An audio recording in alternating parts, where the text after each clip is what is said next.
आज बात करते हैं एक ऐसे गांव की जहां शाम के 9 बजते ही मानो जिंदगी थम जाती है। चलिए आज इसी अजीब और डरावने गांव के रहस्य से पर्दा उठाते हैं।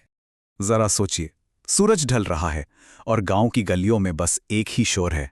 जल्दी अंदर चलो, दरवाजे खिड़कियां बंद कर लो, 9 बजने वाले हैं।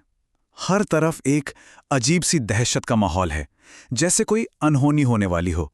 तो सवाल ये है कि आखिर 9 बजे के बाद होता क्या है? ऐसा कौन सा खौफ है जो पूरे के पूरे गांव को इस तरह कैद कर देता है? चलिए, सबसे पहले इस डर की वजह को समझते हैं। ये कहानी शुरू होती है एक नियम से। एक ऐसा नियम जिसने इस गांव की जिंदगी को पूरी तरह से बदल के रख दिया है। और ये कोई मामूली सलाह नहीं है, नहीं, ये एक सख्त कानून है। हर रात जैसे ही घड़ी 9 बजाने के करीब आती है, एक चेतावनी गूंजती है। दरवाजे बंद, खिड़कियां बंद, और भूल कर भी कोई बाहर न रह जाए। तो ये डर किसका है? किसी जानवर का या किसी इंसान का? नहीं, गांव के सरपंच बताते हैं कि ये खतरा एक आत्मा है। और सुनिए, ये कोई मामूली आत्मा नहीं है। ये इतनी शातिर है कि आपके किसी दोस्त की आवाज में बात कर सकती है, आपकी मां का चेहरा ले सकती है, बस आपका भरोसा जीतने के लिए। और एक बार भरोसा जीता तो वो आपको अपनी दहलीज के पार खींच लेगी। अब हर कहानी में कोई ना कोई ऐसा होता है जो नियम तोड़ता है ना? तो चलिए देखते हैं कि जब एक आदमी ने इस कानून को तोड़ने की हिम्मत की तो उसके साथ क्या हुआ। इस आदमी का नाम था गजेंद्र।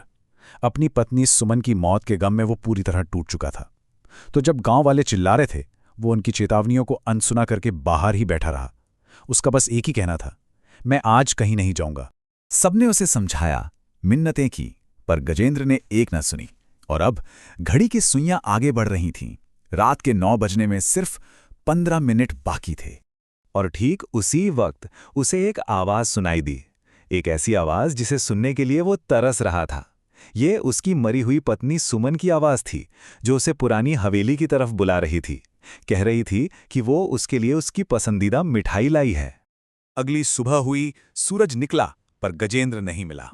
वो गायब हो चुका था। अब गांव वालों के लिए ये बात शीशे की तरह साफ थी। उनका डर सिर्फ एक वहम नहीं था।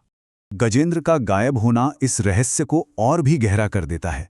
आखिर ये सब हो क्यों रहा है? इस क्यों का जवाब आज में नहीं, बल्कि 50 साल पहले के अतीत में छिपा है। तो चलिए वक्त में पीछे चलते हैं। ये कहानी है 50 साल पुरानी। हवेली में एक 18 साल की लड़की काम करती थी। उस पर चांदी के गहने चुराने का झूठा इल्जाम लगाया गया। उसे पूरे गांव के सामने बेइज्जत किया गया। उसने पानी मांगा तो उसे एक घूंट पानी तक नहीं दिया। और उसी रात उसे हवेली के एक अंधेरे कमरे में बंद कर दिया गया, जहां वो प्यास से तड़प तड़प कर मर गई। और सबसे तकलीफदेह बात जानते हैं क्या है? 2 दिन बाद पता चला कि असली चोर तो ठाकुर का अपना भतीजा था। तो देखिए अन्याय कितना बड़ा था। पूरा गांव उसे चोर मानता रहा, लेकिन सच तो ये था कि वो बेकसूर थी।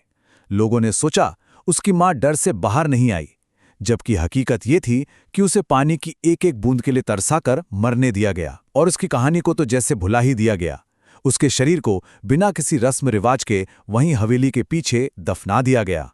तो क्या ये आत्मा बदला ले रही है?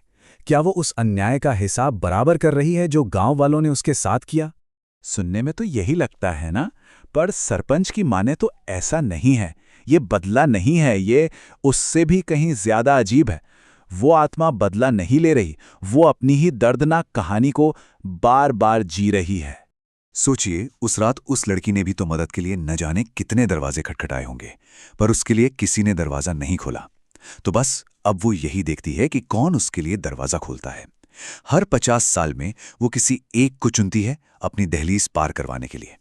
वो पहले भरोसा आजमाती है और फिर उसे अपना शिकार बना लेती है। अब जब ये सारी सच्चाई सामने आ जाती है तो कहानी के कुछ किरदार, माया और उसके दोस्त, चुप बैठने से इनकार कर देते हैं। वो फैसला करते हैं कि अब इस डर का सामना करना ही होगा। उनका इरादा साफ है, वो आज रात उसी मनहूस हवेली में जाएंगे। वो इस 50 साल पुराने राज से पर्दा उठाकर ही रहेंगे। और जैसे ही वो उस अंधेरी वीरान हवेली में कदम रखते हैं, चारों तरफ खामोशी के बीच एक आवाज गूंजती है। एक ऐसी आवाज जो जैसे उन्हीं का इंतजार कर रही थी। तुम आ ही गए। ये किसकी आवाज है? क्या वो आत्मा सच में खुद सामने आएगी? खैर, इन सवालों के जवाब तो कहानी के दूसरे हिस्से में ही मिलेंगे, पर यह किस्सा एक सवाल जरूर छोड़ जाता है कि भरोसा और खौफ के बीच की वो लकीर आखिर कितनी बारीक होती है।